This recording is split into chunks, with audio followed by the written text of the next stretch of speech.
What's up? Welcome back to Nowstalgia. Dave here, talking best movies of 2022. Yes, my 10 best movies of last year.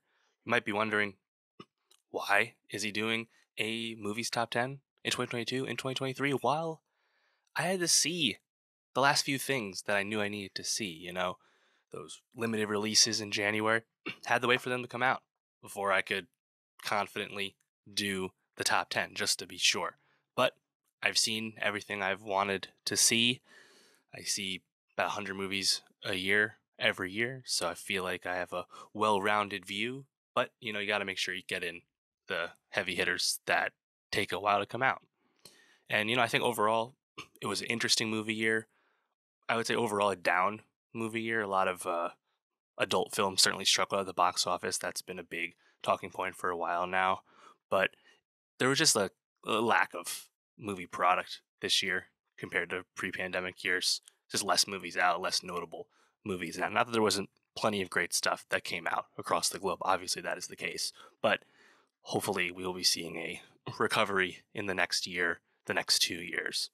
Obviously, another big part of this was the streaming push when movies coming out on streaming and theatrical windows continuing to decrease. And then, of course, the second half of the year with the economic pushback on that and kind of reversal of a lot of those strategies and the new belief once again in theatrical movie going in terms of making true profits in the business. So there's a lot in flux in terms of the industry side of things. But when it comes to just talking films, I still quite like my top 10 that I have here. So I'll just jump right into it. My top 10 films of 2022.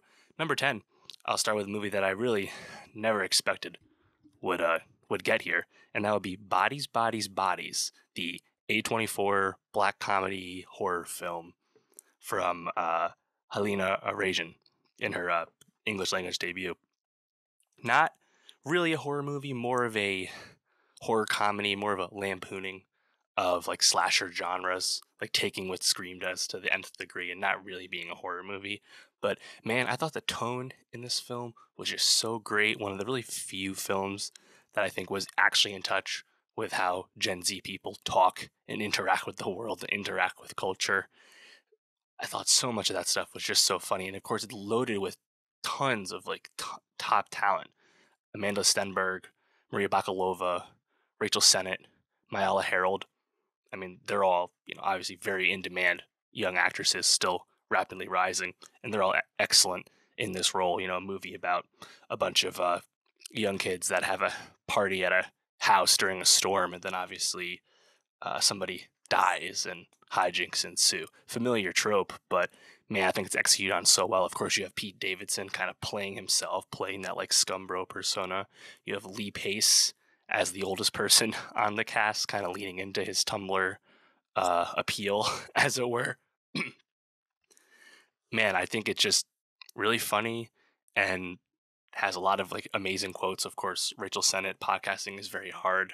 I'm a Libra moon, like so many laugh out loud lines. But the twists and turns of the movie are just a real blast, a real thrill, and wanted to kind of get that in here as a bit of an unconventional pick, I suppose, for a top 10. Coming in at number 9 for me is RRR, the Indian Telugu, specifically blockbuster film from SS Rajamouli.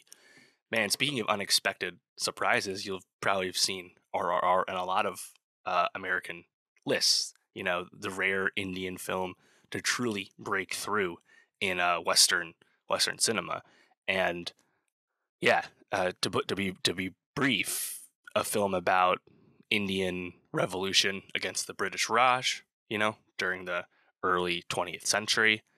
And you have these two key characters, Beam and Raju, based off real people. And the reason RRR is on my list is because it's basically like an amazingly satisfying execution of many genres at once. It's a big blockbuster movie with big set pieces and effects. Not the best effects you've ever seen, but very competent, coherent special effects, big action sequences. It's an amazing buddy movie / friendship movie between Beam and Raju, these two people that find themselves on different sides of the conflict, revolution in the British Raj in India. It's an amazing musical movie with an amazing like dance battle sequence that song is currently nominated for Best Original Song at the Oscars. Music, friendship, blockbuster, romance. It just weaves so many, I think, really familiar but executed on perfectly themes with this big rousing story that's also about like, the defeat of colonialism. Like there's so much going on with this movie that makes it so lovable. But also, like I think like watching this film, watching these characters go through their journey, and then once they realize the truth about who each other is, how those things twist and flip, and really just the continued ups and downs dramatically over the course of RRR, I think it has the viewer very invested, and that's why it's just so satisfying. It's just big movie that really kind of nails this earnest tone, but doing that across so much genre, so big, so expansive. And Rajmouli deserves just so much credit for just how I think how big and satisfying this film RRR really is. You can watch it on Netflix. Funny enough, if you watch it on Netflix, it's not in its original language. The Telugu dub was actually sold. The rights was sold. Distribution rights were sold elsewhere, so you only can actually watch it in Hindi, even though that's not actually the language the actors were speaking. It's a different dub. That minor hiccup aside, I think RRR is perhaps the biggest like surprise of the year and absolutely worthy. That's why it's my number 9. Coming in at number 8 for me is Triangle of Sadness, Ruben Östlund's black comedy film from Neon that won the Palme d'Or at Cannes earlier last year. And Ruben Östlund, a pretty well-known, Swedish filmmaker at this point with a lot of attention and love across the globe. But Triangle of Sadness, of course, just being his next movie, would have had a lot of eyeballs. But I really enjoyed this movie because I thought the commentary that this movie is interested in, on its face, it's pretty familiar, right? It's broadly a Eat the Rich type story, but man, I just thought the humor in Triangle of Sadness was really well executed on. I think the 3-act structure with 3 distinct acts in the movie actually did the film a lot of good because you kind of like kept advancing the thematic ideas of the film across each very distinct act. Act 1 is like a lampooning of social media influencers and model culture and things like that, where you get introduced to Harris Dickinson and Charlie Dean's characters. I think they're both tremendous in the film. Act 2, once we get to the the luxury yacht, it starts to get a bit more meta about its societal commentary about like wealth inequality, things like that. And of course, Act 3 on the beach, as it were, the introduction of Dolly De Leon's character, an amazing performance. Kind of flips everything you'd seen before on its head in terms of the social dynamics that have been at play in the film. So I just think that journey that you go on in this movie, ripe with like some really funny commentary, plenty of good jokes. I mean, Act 2 is littered with literally like body humor stuff, which may not be for everyone, but I thought was really funny.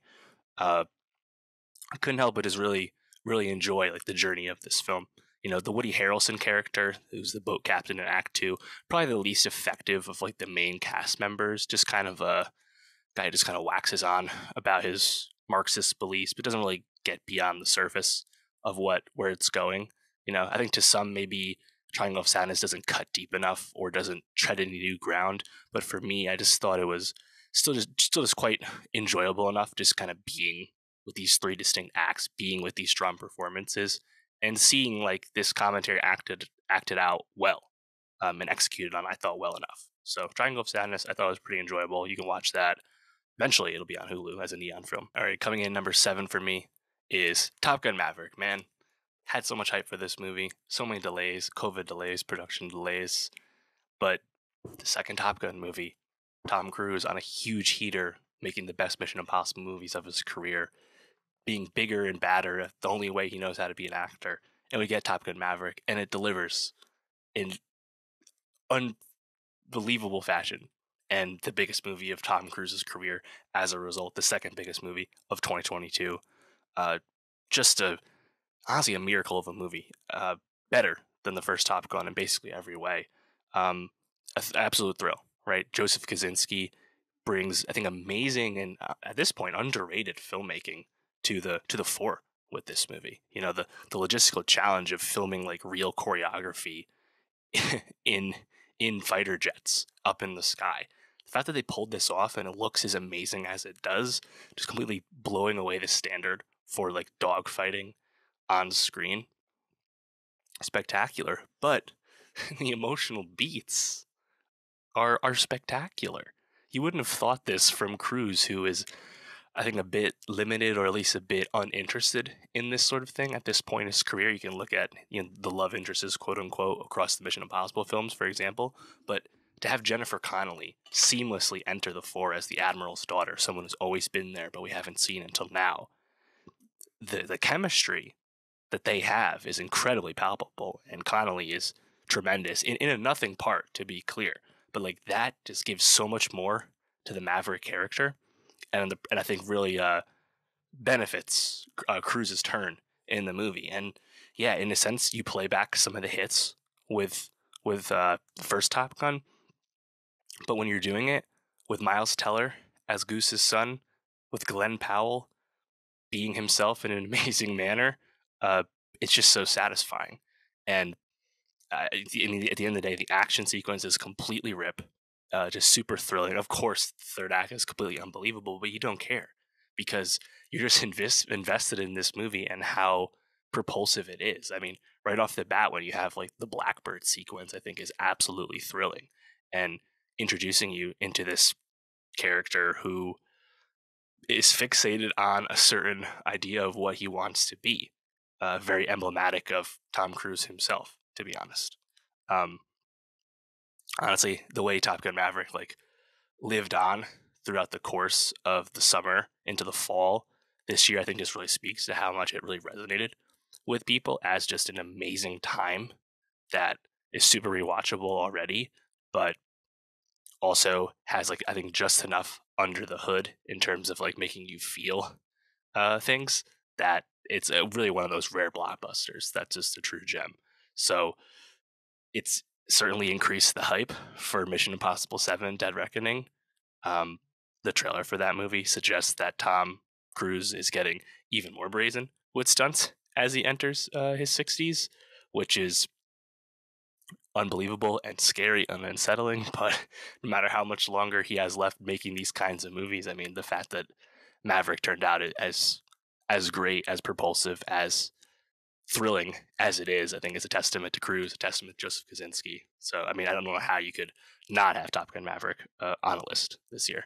Coming in number 6 for me is The Bansies of Innish Sheeran, Martin McDonagh's drama film, starring Colin Farrell, Brendan Gleeson, Kerry Condon, Barry Keoghan. You know, coming off 3 billboards, I think Martin McDonagh's stock was low. I certainly did not miss that discourse regarding that movie during award season, but McDonough, I think, really bounced back. You know, I think importantly, getting back across the pond to a world he knows best, getting back to the type of writing that I think kind of suits him as an Irishman. And in the process, you have a movie that I think perplexes a lot of people as you begin to watch it, but does not escape your brain because you can't help but really dwell on what this movie means and how it makes you feel long after you've seen it. And I think Banshees, which is certainly in the best picture mix at this point, really makes you think a lot. You know, like just the very simple premise of Brendan Gleeson's character, Colm, being like, I just don't like you no more, as his justification for wanting to break off his friendship with Colin Farrell's character. And watching what happens subsequently as Colin Farrell's character Podrick just is like unable to accept the ending of this relationship they had, uh, and that's relationship in quotes depending on who you ask. But like seeing the back and forth they have feels so unconventional, but also like so unique and so fully realized. The performances, of course, really sell all of this, but the movie doesn't go in a direction you expect it to. But the performances and really the writing, McDonough's writing, uh, I think really sell all of this. Carrie Condon as Podrick's sister is the heart of the film, to be honest, and really I think kind of keeps it all together. She's tremendous. Then Barry Keoghan, who I think everyone has been in on for some time. He's just had great role after great role, and perhaps this is the greatest role yet, as him kind of being the village idiot in a certain sense, the one who didn't meet his potential, or the one no one believes in kind of deal. And his friendship with Podrick, who's just a nice but dimmer person, is tremendous. And then Keown, I think, is able to really kind of sell the later dramatic turns uh, in the movie. And once you see what happens in Banshees, I think you're just kind of sat there thinking about how you would have acted in that situation, what McDonough's trying to get at in terms of how he speaks about friendship. One of the most unique films about friendship I've ever seen, easily. Of course, it's set on one of the Irish islands, and it looks absolutely amazing. You're on the coast the entire time. And I think what the movie has to say about the troubles happening over in the mainland of Ireland at this time in the movie, what the movie has to say about how these characters feel about this conflict that feels like a world away across the water, I think is also quite smart. And how like that big conflict is juxtaposed with this minuscule conflict between these two people in this little tiny farm town, I think is really lands and is executed on incredibly well. Um, I'd be very curious to see exactly how well Banshees of Inisherin does at the Oscars. I'd expect multiple acting nominations at this point. Colin Farrell is perhaps the chief contender for Best Actor alongside Brendan Fraser in The Whale, so we'll be seeing about how far that can go. And then Banshees of Inisherin itself seems like it's one of the top Best Picture contenders. Certainly, I'd put it in like the top 3 right now, depending on how things are going. And I'll be getting to another movie I think is right in that mix later. So yeah, Banshees of Inisherin, man.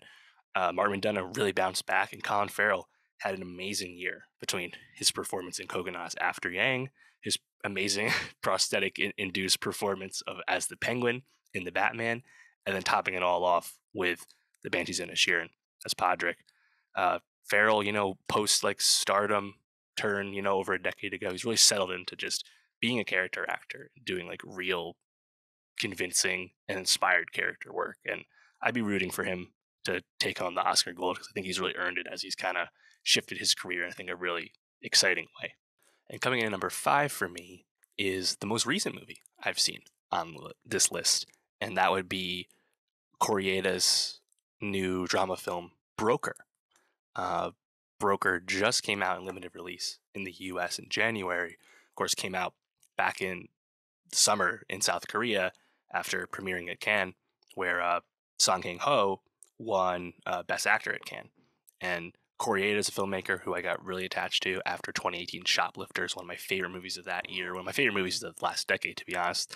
And the reason Broker is so high on my list, despite seeing it so recently, is because Broker, I think, imbues a lot of those familiar feelings that you get from Shoplifters. This is Koreeda, a Japanese filmmaker, making a movie in Korea this time with Korean actors, but the themes are so familiar in terms of chosen family and being on the edge of the law, and the way Koreeda famously at this point is handling really heavy and difficult and layered themes, but doing it, I think, in a really tender and warm way. It's difficult subject matter, but the movie itself is not difficult to be with, and that's probably like his ongoing like trademark as a filmmaker at this point.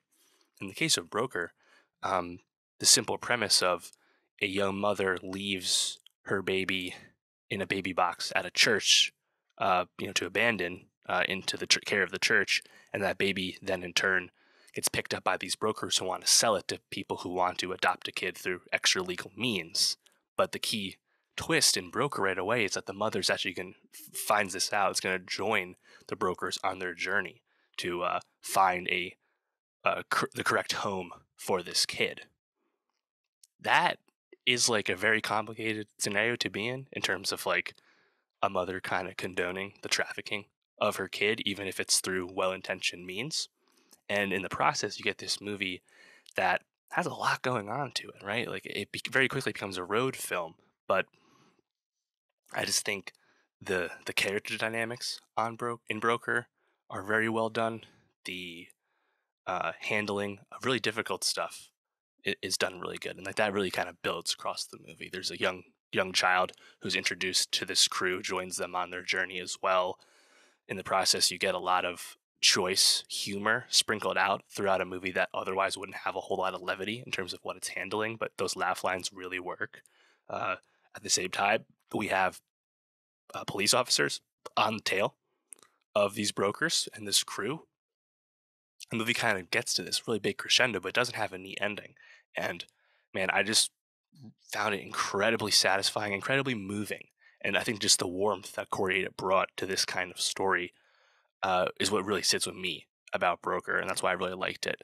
And obviously, a lot of people have seen it in the States at this point, but I'd absolutely recommend people check it out when they can. It is a neon release, so it will eventually get to Hulu. That might be the place most people see it, but Broker, number 5 for me. All right, to my number 4 now. I think that my big 4 are like the movies I love the most this year, and I think I feel really tight. It's like this is like a top tier for me. Is this big 4? And the number 4 I have Nope, Jordan Peele's third feature film, hotly anticipated, certainly by me.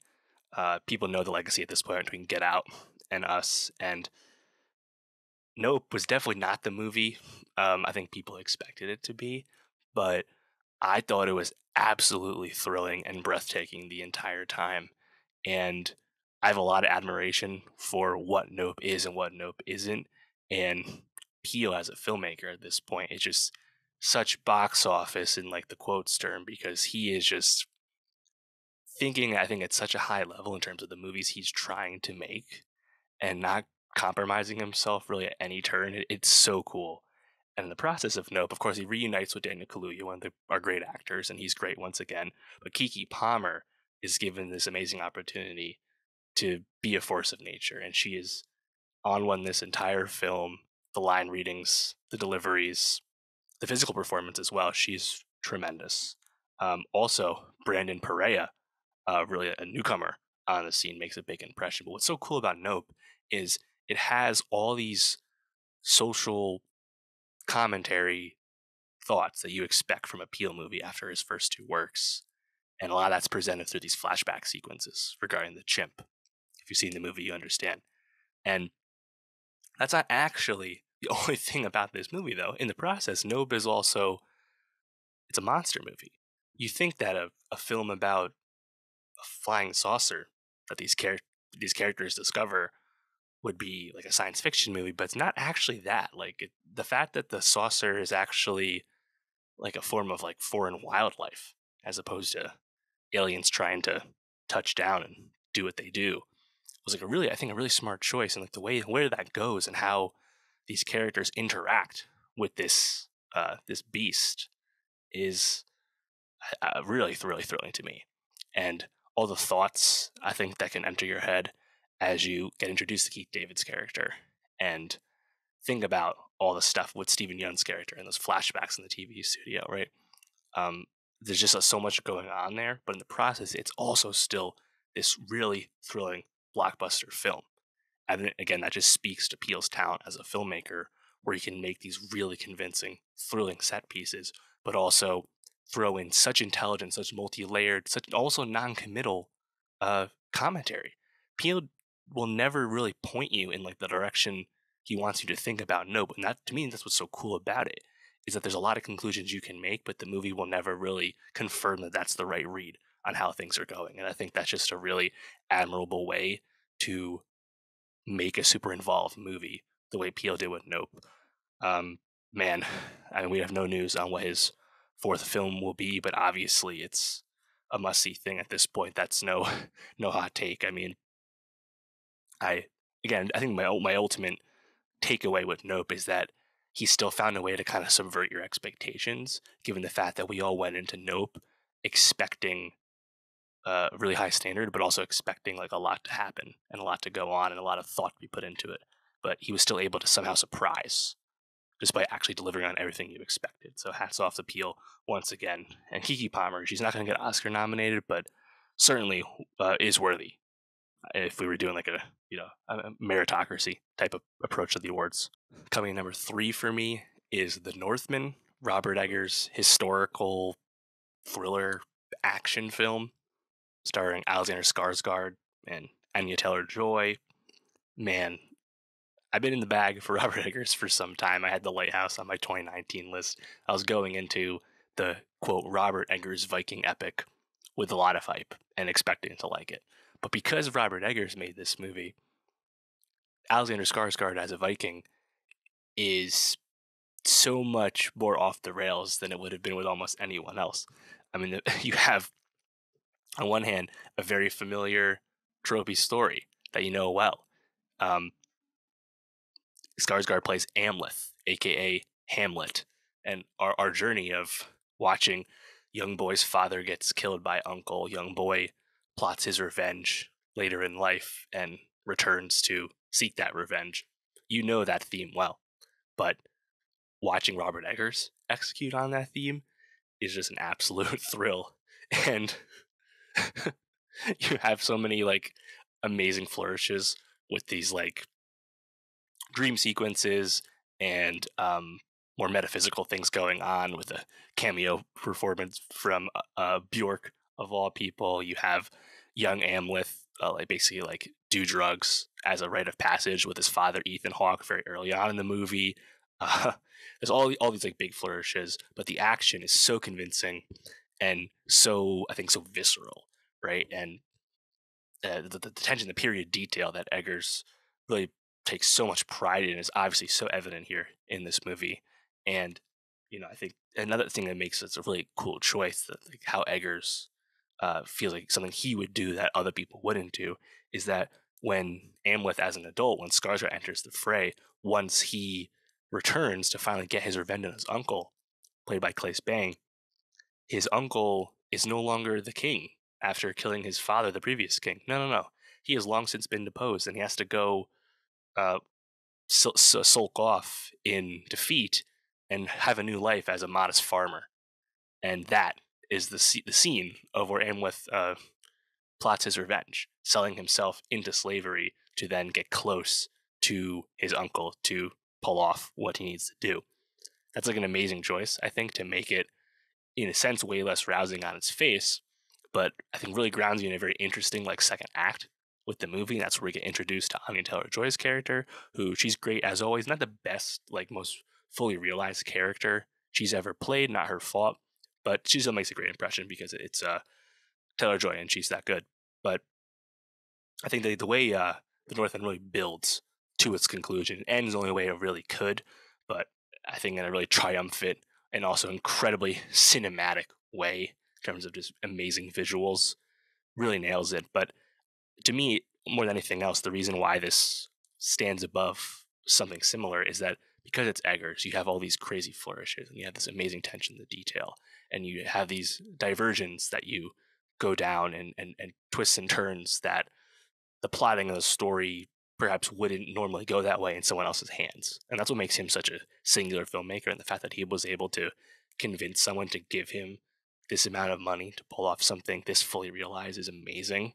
And even if this movie perhaps lost money, at least in the initial stage of the box office, I mean, how could you care? Because this is so singular and done so well and so thrilling. And I didn't even mention, like, you could, if you take one scene out of this movie, you may take the marauder like blitz assault on that one compound where you get introduced to adult Amleth, which is just the absolutely thrilling like fake one shot style action sequence that is visceral and gory and absolutely out of this world.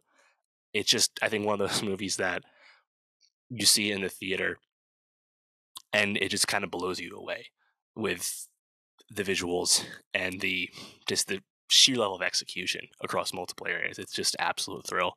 And yeah, we know Eggers' next movie is an adaptation of Nosferatu, and we should know more than anything else that Eggers won't do what you expect him to do, which is really cool. So yeah, absolutely love The Northman. Kind of feels like a while ago that this came out. That was back in the spring, one of the first movies I saw of last year that made my list. But yeah, what a blast. And number 2 for me is Tar, Todd Field's first movie in eons, starring Kate Blanchett.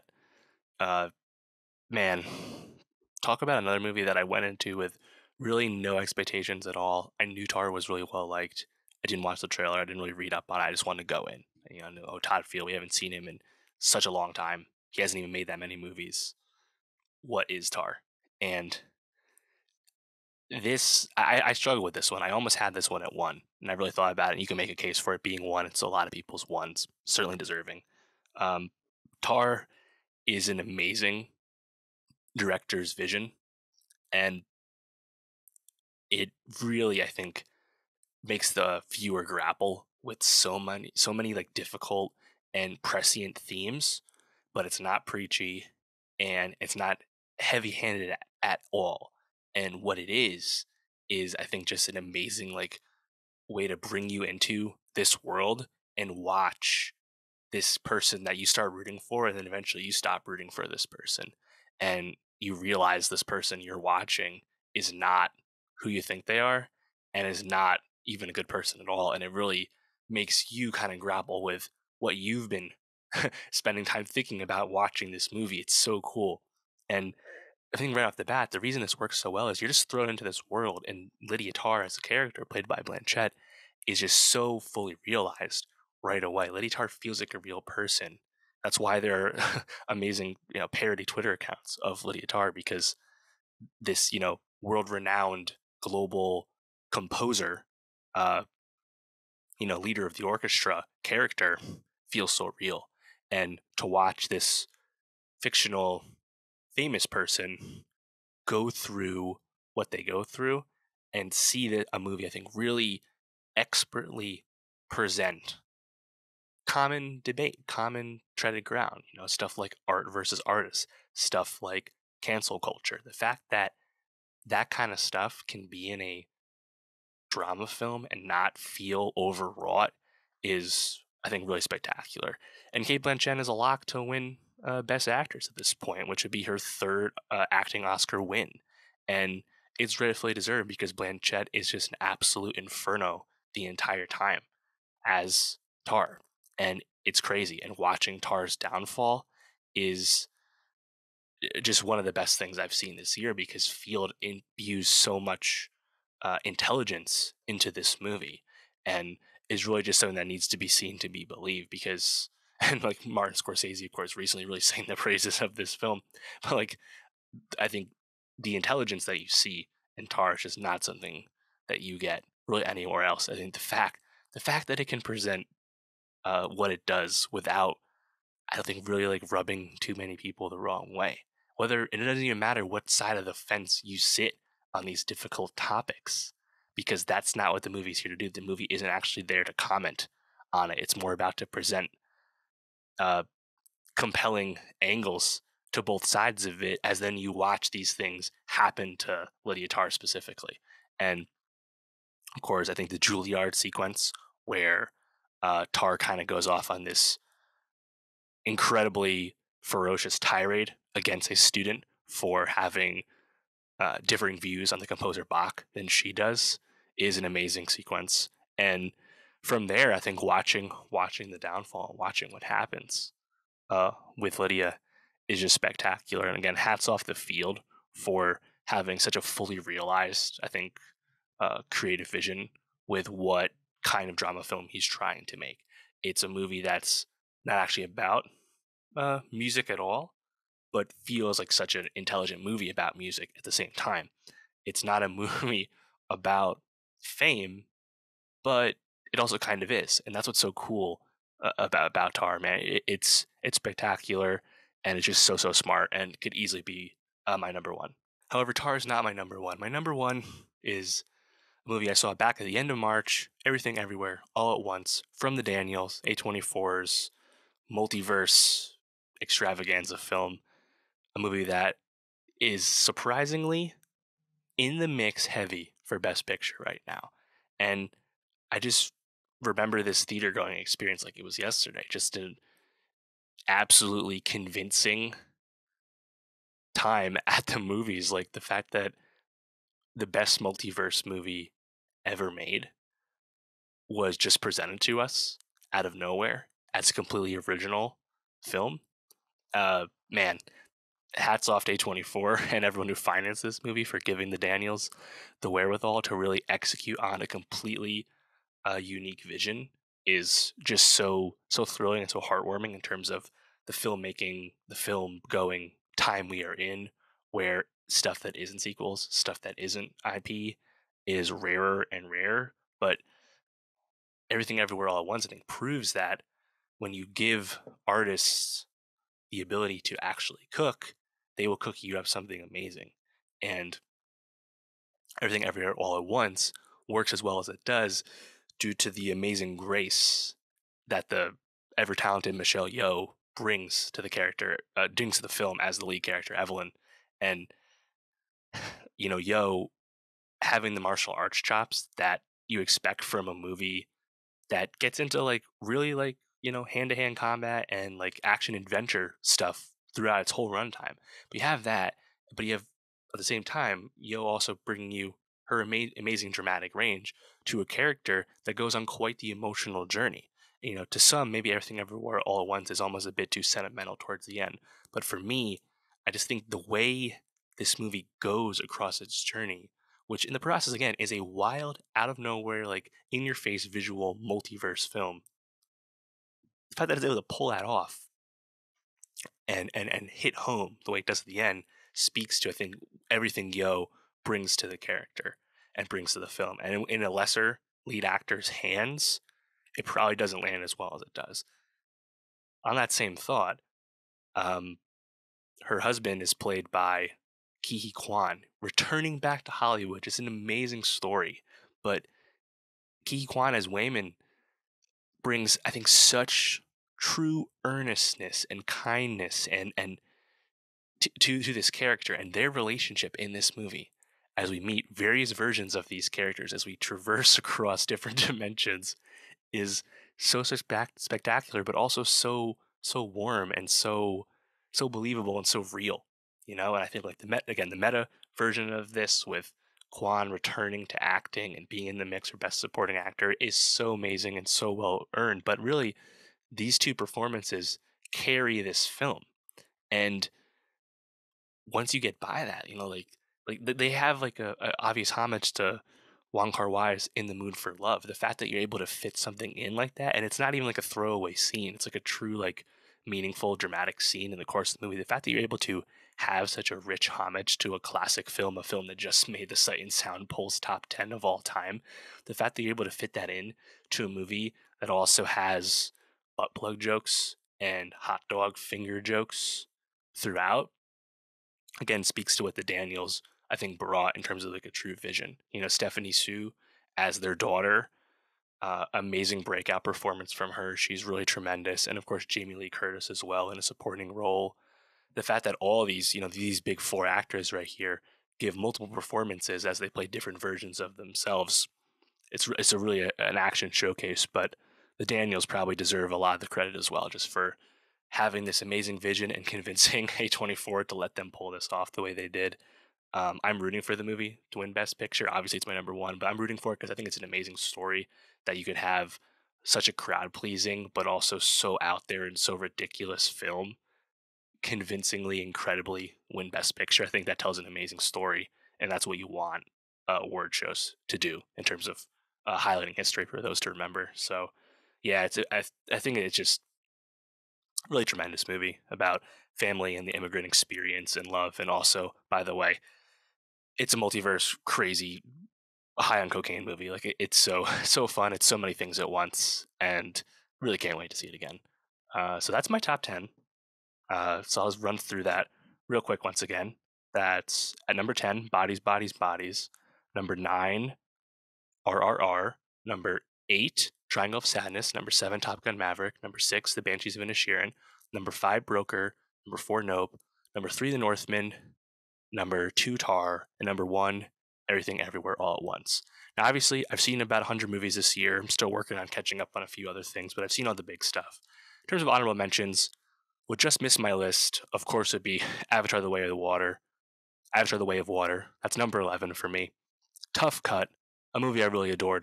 I've seen it twice in the theater. Absolutely love it. I'm happy it's doing so well, and I think that's just a amazing theatrical movie going experience. James Cameron did it again.